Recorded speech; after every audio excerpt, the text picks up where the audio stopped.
I love the way the First Gen Lounge makes me feel. Because it creates a space where I belong. Where we're able to create community. The fact that it's a community. It's a safe place. It also gives me a place to understand different perspectives. The stories of these individuals prescribe transformational perspective. I receive encouragement, enlightenment, empowerment. And also serve as a catalyst to just keep going. Where we're able to be our true selves. I'm allowed to be an unapologetic first gen. And above all else, tell our story. And every episode is unique. I love it. I'm your host, Dr. Eve, and I'd like to welcome you to the First Gen Lounge. Hello, family. Welcome back. Oh, goodness. Just being here is always the highlight of the week. And today we have with us Keisha Bickham, who is quite special. And I don't mean that in a bad way. Somebody who's all about adulting. And that's what we talk about over here. So, going to jump into it and say, hey, Keisha. Hey, how are you doing, Dr. Eve? Wonderful, wonderful. We are recording and it is still cold outside. So I just be glad when it springs up. I definitely say that. Don't know if the groundhog saw a shadow, but I didn't find out. Do you know that? I don't know, but I'm on the West Coast, so we get cold and hot and flip-flop weather all in the same week. So absolutely. Well, I'm so glad to have you here. Just enthused to hear everything that you've got to say about all things that we'll be talking about today. But let's just go ahead and again, just jump into it. Tell us who you are and what you do. Well, I'm Keisha. I'm a mother, wife, daughter, granddaughter, engineer. I'm a Delta, a mentor, and I'm a healthcare leader. And I have had people pour into me my whole life, and that has driven a lot about my story, which we're going to talk about today. Loving that, loving that, loving that. So just, thinking about adulting, right? What do you wish you knew before you graduated from college? I think one of the things as a first gen was to take your time. I mean, I took 4 or 5 years. So in engineering, that's pretty normal. But I wish I would have taken even more time and enjoyed myself. I wish I had dreamed a little more and written it down. And I think I did dream. I've always been very ambitious. But I had a friend tell me the other day, she said, "Are you still retiring at 55? I said, "What are you talking about?" She said, "You told me that when we were in college." And I'm like, I don't remember that. And so I wish I had written down some of those dreams and taken time to travel the world. When I was in school, that, studying abroad wasn't something we did as a minority community. And so I wish those were things I could have taken advantage of when I was in college. When did you learn more about studying abroad or even travel itself? Because I was just thinking about this last night. I did not know anything about a passport until 2013. So that's been less than 10 years ago.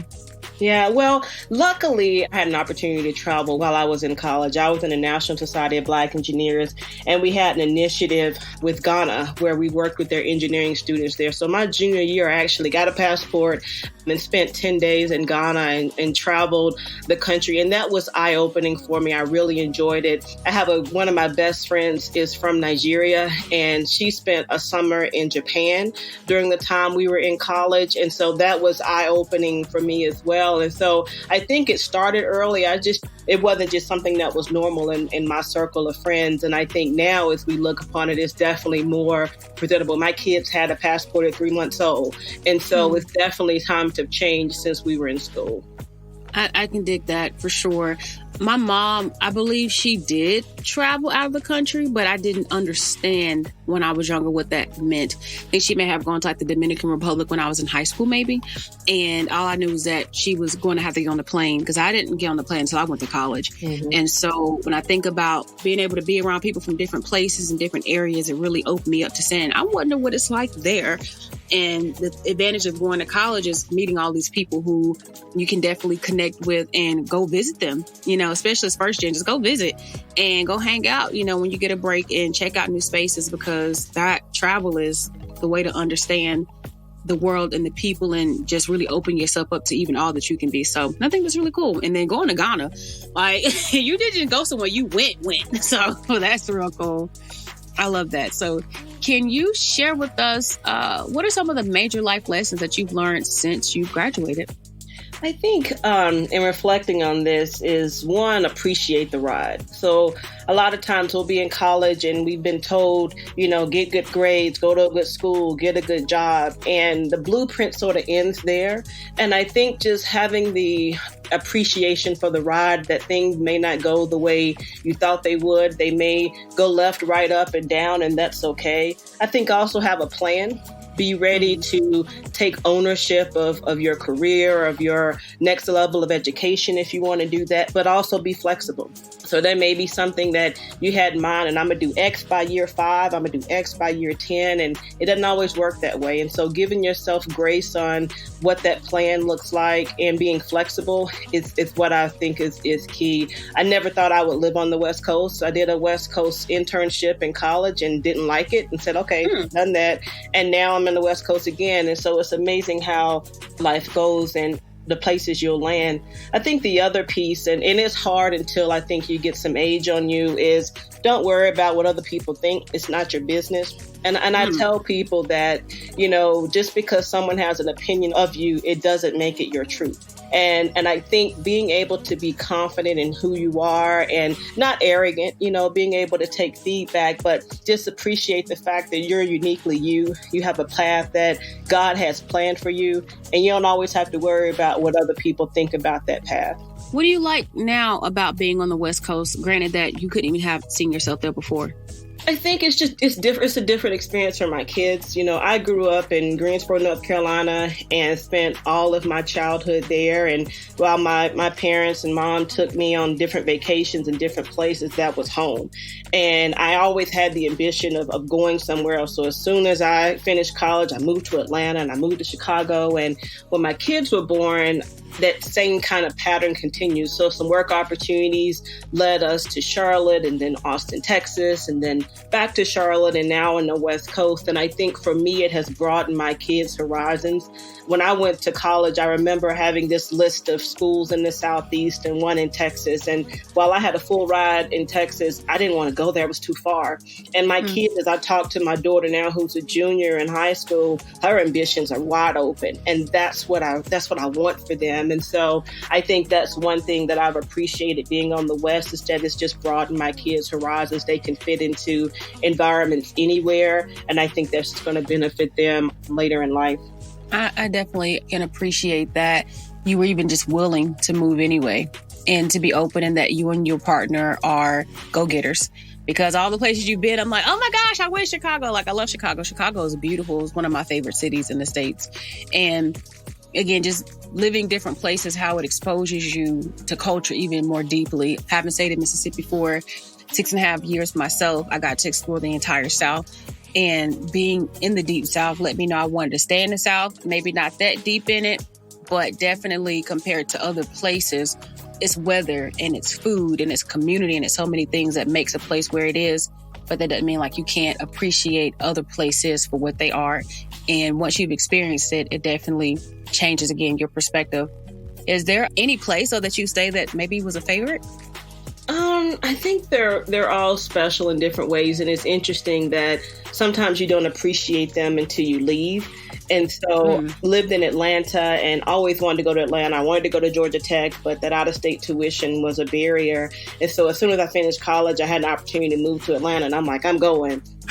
And I got some great, I pledged sorority there, alumni chapter, and have some great line sisters. And so I love the culture of Atlanta. I love the ambition of it. But I don't know if I could live in Atlanta again. I think it was a great experience. I have great friends there, and I could visit 5-6 times a year.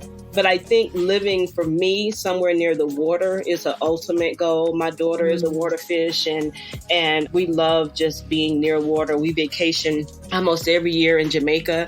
And so much so my kids, when they were young, called it our second home. And I'm like, I wish. But it's somewhere. And now, with things changing with COVID and the environment, the options of where you live are more wide open. Not necessarily for me being in a healthcare field, but for others and entrepreneurs, the world is open. And I think that's just so exciting for folks now. I'm very excited to hear that you love Jamaica. Let me just say that real quick. I got married in Jamaica, so I love it too. It's definitely. Oh my goodness, really? So what part? We were it's between Ocho Rios and Roundabout Bay. It was an old property of, I think it was of couples, but we actually rent a house there now, and it's right probably about 10 minutes from where we got married. And literally we go every year with a group of 10 to 40 people, and we love it. We love it. So this is so interesting, right? I'm just going to point this out. One, that we both got married in Jamaica. I got married in Montego Bay at this resort, Grand Rose Hall. So it was just beautiful, just incredible. But then to think about how travel for you has been a constant in your life, that you so much so are going on these big group trips and going every year. Talk about that a little bit, because some people travel and they don't, keep it going. How have you been able to keep travel going, but not just that, travel in a big old group? Well, it's one of the things, and we were going to talk about relationships, but I'm with an only child, and so having cousins and other folks around me has always been something that's a big deal. I'm a natural connector. I'm a natural organizer, so being able to put a trip together is fun.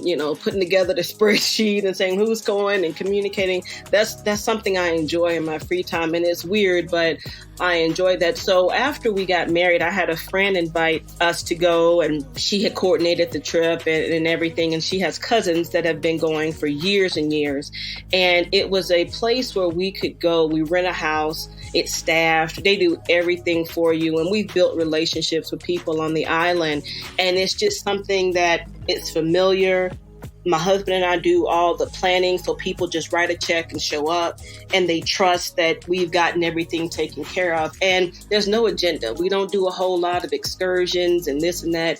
We eat, we dance, we drink, we watch the water, and the kids have a great time. So that's the reason my kids had a passport so early, is because at 8 months old, we were in Jamaica. And so those are things that we appreciate. When we have to skip a year, everybody's like waiting, like, when's the next year? I have friends whose parents are like, can I go? And I'm like, look, that's not this kind of trip. But one of my friends' parents were like, well, you can't go without us. And so it's just become that annual thing we look forward to. And our last trip was in 2019, and everyone's already asking now, so when's the next one? When's the next one? And so it's just something we just enjoy doing. Again, I have blessed to have a group of friends who we all have similar things in common. We don't take any drama, and we just have a ball. Nothing like having a good time and relaxation and balance. I think that's really important, especially as we navigate our careers, and be it that, you're in a corporate space, or if you are definitely, entrepreneur, you have to have that balance. So I'm glad that you bring that up, that no drama. Like, this is the one time we just need to let your hair down, relax, and just go back and deal with that stuff when you get back home. Yeah, I love that. I have a friend that comes with just a backpack. She said, I have my 4 pair of underwear, my swimsuit, and some socks and a travel outfit. And that's all we need. That's all we need. Playing around. No, I'm not playing around. I love it.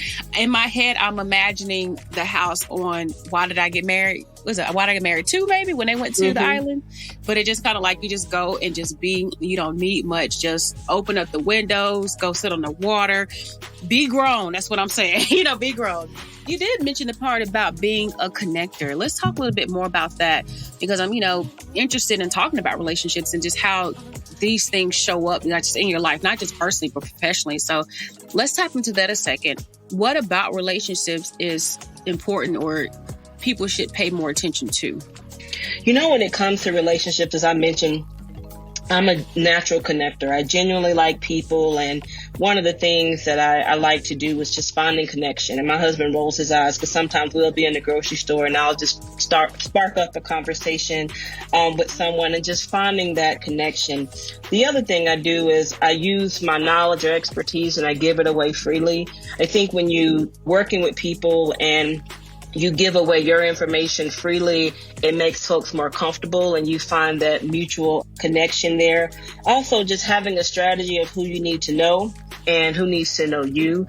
That's a big piece in navigating the career aspect, as well as entrepreneurship, and check in when you don't want something. So Mother's Day, birthdays, when there's a big event happening in an area, I'll send a quick text message, and you'll be surprised at people will appreciate it and say, wow, I didn't think you would think of me or remember that I had a birthday. And so just check in. So when there is something that you do want, that's not the only time folks are hearing from you. The other piece that's real important is just respect the confidentiality. By nature, I'm a real transparent person. And so when I talk to people, my expectation is that I'm not going to hear about it from somebody else. So having those relationships where people can expect you to keep it confidential and to let their life experiences that they share with you be just between the two of you, you get so much more out of the relationship when you're able to do that. And then the last piece I would say is just relationships have seasons. And so everybody's not going to be everything at all times. Your relationships will come and go, and they don't always bear fruit immediately. Sometimes it might be 5-10 years later that someone you met at an event or at a conference comes to mind, or you see them pop up on social media on some work that they're doing, that it makes sense for you guys to reconnect. So I just say keep that open and recognize that connections aren't just for a short period of time. They come and go in seasons. And I've found that doing that makes a big difference. The other thing about relationships is that it helps you navigate the space in a corporate environment. It helps you make sure that when there are positions out there that you know the environment you're getting in. Every job isn't meant for you. Every environment isn't necessarily going to be a place that we can thrive and grow.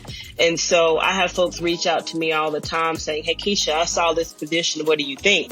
And I think about the folks that I know either that are in a similar role or that are in that market or working at an organization. And I'll say, hey, I know this or I don't know this, but give Mark a call or give this person a call. They'll be able to give you some insight.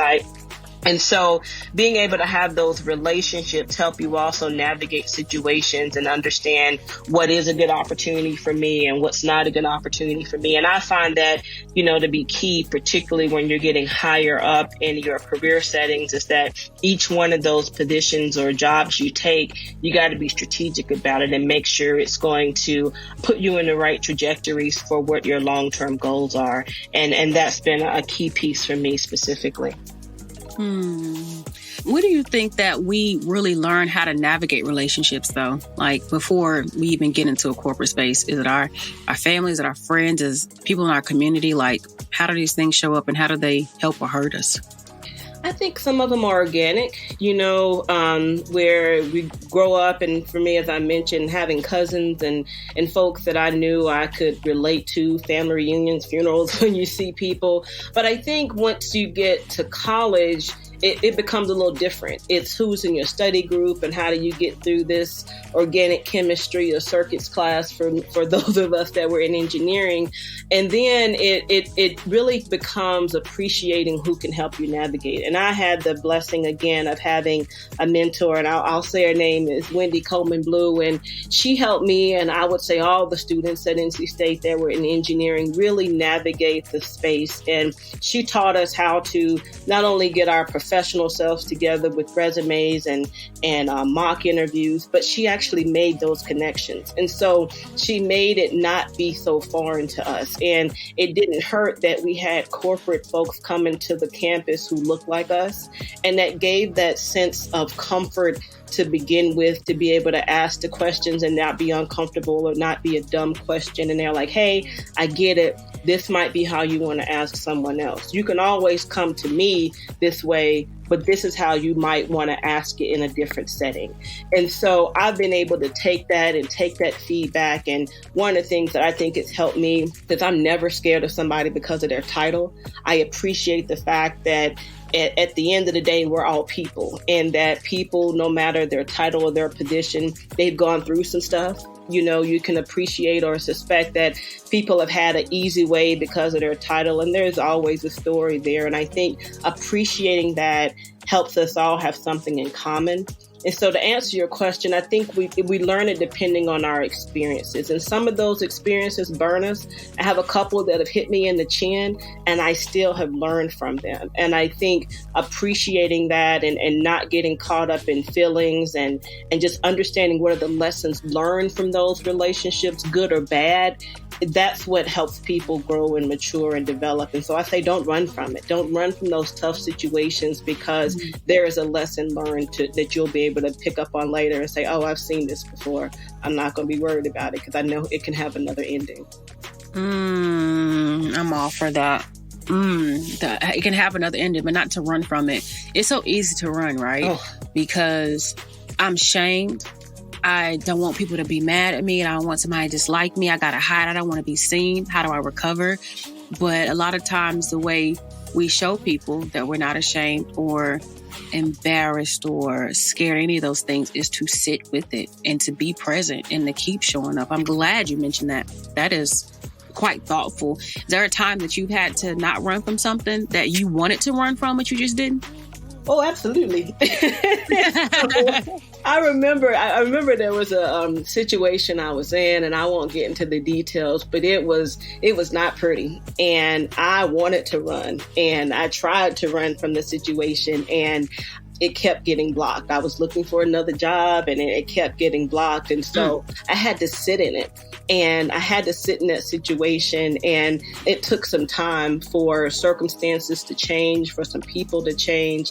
And I had to accept that this is something I'm going to have to learn from, and I can't run from it, because there are things with my family and so forth that I can't be selfish and do that. And so it taught me two things. The first thing it taught me is sometimes sitting in is forcing you to learn and deal with things and how to navigate situations that you'll have to do again. And the second biggest piece that it taught me, particularly as a first gen, is to always have some backup financially. And so being able to have something in your back pocket, a few $1,000s to say, hey, if I need to leave a situation, it won't negatively impact my family. And that came into play probably 6 years after that situation, where I was in a position and I learned that being in this role, I'm not going anywhere. And I had someone actually tell me that, which was one of the punches in the chin. And they were like, you're great, but this isn't the path for you. And I said, okay. And I said, well, then I guess I need to make a decision. And that decision was for us to move back to North Carolina. And I was confident in doing that because, one, I knew I left great relationships. Two, I knew my expertise, it was needed anywhere that I could put it. And three, I knew that our family could go about 6 months without worrying about it. And so having that financial footing to be able to leave a situation was something that's I think is so empowering, that you don't feel like you have to stay somewhere because otherwise you don't know where you're going to live, or if your kids are going to be able to, thrive and so forth. And so it taught me to sit in a situation, but it also was a lesson learned to say, always have some backup. So if you need to leave a situation, you have the ability to do it without negatively impacting your financials or your family. I'm just going to give a round of applause. Similar situation, where I was in a workspace that I needed to leave, and there was just no question about it. And had I not had, one, the support of my husband, but two, several months of savings, it wouldn't have been possible. And I don't know where I would be now if I could not have. So while we want to live and enjoy our lives, that savings is also responsibility to give you leverage to do what you need to do, even if it's just for temporary circumstances. So I'm feeling that completely, because I wouldn't be where I am right now had it not been for a few months of savings. And me being able to just say, I got to figure this out. This ain't gonna work, but I got to do something else. And so kudos for that. And even just thinking about me leaving and now being an entrepreneur, what are some of your experiences with entrepreneurship so far? What are you planning to do, in an entrepreneurial space? So I'm still fairly new to it. As I mentioned, our travel with our group, we use that as an entrepreneurial avenue and put our work, get some revenue from the work that we do and organizing that. But I think now also it's just looking at first gens and others, and how do we navigate? As I mentioned, our blueprint sort of ends with getting a good job. And so one of the things that I have a lot of interest in is helping people not only navigate from a career standpoint, but being able to start looking at finances early, understanding what 401k means, understanding this space of investing, that it's not that hard. I had the blessing of starting investing when I was in college and didn't know anything about it, but I started. And starting 25 years ago makes a big difference. And so that's a space I'm interested in. I'm having conversations with people who are high income earners, and they're like, well, I don't know what to do. And I find that having those conversations and just breaking it down for folks is a first step. And so that's some space that I'm looking in from an entrepreneurial standpoint. It's just how to work with people who have gotten great jobs and they have good careers and they're trying to figure out, well, how do I not work till I'm 80? And just being able to navigate that space. And so more to come on that, but that's a space from an entrepreneurial standpoint that I'm really passionate about and been putting a lot of work in here recently. I'm really excited to see that, come to fruition, because I'm sure that it's really exciting work for you as well. And it's very creative, because I know a lot of us think ground up rather than just what's already there, and kind of the way that you think about entrepreneurship. So that's really, really cool. And then to just think about being able to take all of your years of experience and all of the things you've done successfully in the past, that knowledge and wisdom on, there's nothing in the world like that. So very excited for you. Thank you. You're so very welcome. So very welcome. We are at a point of closing it up. I mean, these conversations seem to go so fast, but they're so fascinating and so enjoyable. But what I do want to know from you is, what is that piece of advice or the words of wisdom that you would want to leave us with? I think part of it is thinking about, as I was just mentioning, sort of what life looks like. And again, not always a good blueprint, but looking at your past, your path, and your future. And I take that this has been sort of an epiphany as I've been doing some of this work, but looking at your past and saying, what have I learned from it? What things have I overcome? What struggles, what situations have I gotten out of? What have I learned from that? And even taking it a bit deeper with this being Black History Month, what are some of the things I can dig into even further than that, thinking about generations and giving yourself grace over things that you've had in the past and not letting it stop for you to dream big. And so then I go to the next part of your future. And as I mentioned at the beginning, writing down those goals early and thinking about the future. Sometimes we get into this work grind and matrix and all we can think about is paying the bills and what's my job going to be next, but not really dreaming about what retirement could look like and what the future looks like and what my kids' future can look like. And so I use those two sort of as a bookend to have my foundation, my future, and then in the middle, let's navigate that path. Let's think about what I need to do from a career standpoint. What do I need to do from a life planning standpoint to be able to put all that together? So my advice would be, again, have patience with the process. Everything doesn't work like we think it will when we're working it out. I'm an information junkie, so I listen to a ton of podcasts and listen to books and just try to educate myself and grow as much as I can. And so, and again, knowing and having some grace with yourself on what your path is, being ambitious, putting a plan together. Those are just some things that I live and breathe by every day. Well, I love it. And definitely I hope that you who have listened today love it too, because I think Keisha's life is a great example of the fact that we can come from hardship, but we can still live the very lives that we want to live. And we don't have to apologize for it. We don't have to settle for anything. And we can dream and do big.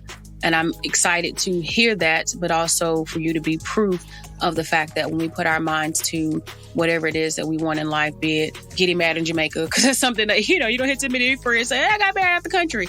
But whether it's that, or if it's travel, or if it's investing, if it's starting a business, do it and pursue it, and don't be afraid of it. So I love that. But also make sure, good people, that you go and check out the full show notes to get into contact with Keisha if you'd like to.